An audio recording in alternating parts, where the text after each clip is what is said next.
I have to tell you guys about this guy that I was seeing that I'm pretty sure was dating his dog. Stay with me here. So for an entire year, I was going across the country to this little mountain town because I had friends and family there. I wanted a change of scenery. So like every 3 weeks, I was getting on a plane and I was leaving town. So I started hanging out with this group of people, and within this group of people was this very attractive guy. And I hadn't hung out with him other than in a group setting, and we hung out like 5 or 6 times, and I was like, he's really cool and nice. And my sister was like, he's really cool and nice, you should date him. And I'm like, you're right. So I kind of knew him, but not one-on-one. So he had been texting me and he was like, before you come next time, you should come like 2 or 3 days before and we should hang out. We should spend like the weekend together in this little mountain town. So I land, I'm calling my sister. I'm like, I'm gonna have a boyfriend before this trip ends. It's gonna be so much fun. So he picks me up at the airport with his dog. So when we get to the place that we're staying, I notice that he's being very quiet and very just like awkward, not talking to me. Like I would ask questions and he'd be like, yeah, I don't know. And then he would turn to his dog and be like, hey, sweetie, hey, buddy, like, what do you need? Like, I love you so much, like overboard. So that night I was trying to like do a little cuddle session. I'm like, we need to set the mood a little bit. And as I'm starting to make my move closer, he goes, I don't want to make the dog feel uncomfortable. Like, can he sit in between us? And I was like, sure.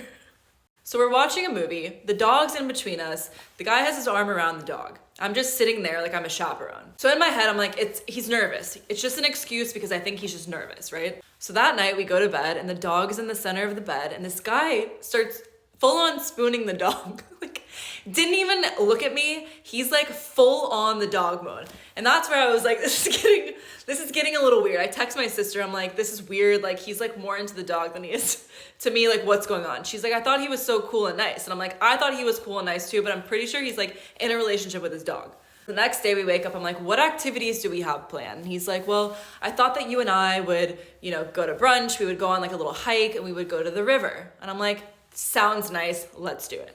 So we're getting all set up, and meanwhile, I thought he was packing a bag for like us, like a little picnic basket. He's packing a bag for the dog, like all of the dog's treats for the dog to spend the entire day with us, every waking moment. So we go for this walk, and we're going to this little lake to throw sticks for the dog.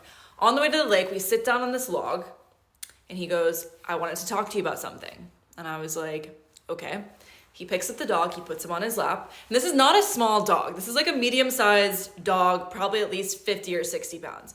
He puts him on his lap and he goes, I wanted to tell you that I would love to date you and I really want to continue dating you, but I want you to know before this that it's us. And I can't even believe he used this word, but he goes, it's kind of a package deal. When I heard that, I was like, Jesus Christ. The craziest thing though is like when he would talk to me, it'd be like monotone serious. The second he would turn to his dog, it'd be like, hey buddy, what's going on? Like, I love you so much. Like the most energetic, happiest I've ever seen this man. I'm like, he actually has a personality when he's talking to his dog. So later that night, we go back to the place that we're staying at and he cooks up some turkey, some ground turkey and some rice. And I'm like, love a healthy meal. He knows that I like to eat healthy. Guess who the turkey and rice is served for, because it's not us. The turkey and rice is served for the dog. Meanwhile, I'm sitting there, I'm like, he's making a meal for us. This is so sweet. He made the turkey and rice, like full blown, like chef's meal for the dog and ordered us like a Domino's pizza.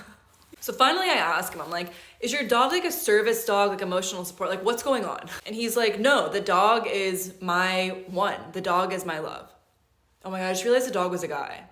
The dog was a boy. And it was literally like the entire time of this trip, like every time I would get like an inch close to him, like the dog would interfere and like come in between us. I'm like, so I went to the bathroom and I called my sister and I'm like, you need to like call me with an excuse because I need to get the hell out of here. And she lived like 20 minutes away. I'm like, something is weird and like I can't be in a relationship with him and his dog and something is off. So please get me out of here.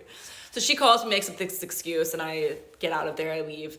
And he called me later that night and was like, what's up? Like, why did you leave so soon? Like, why would you leave so early? Like, we really wanted to watch a movie with you.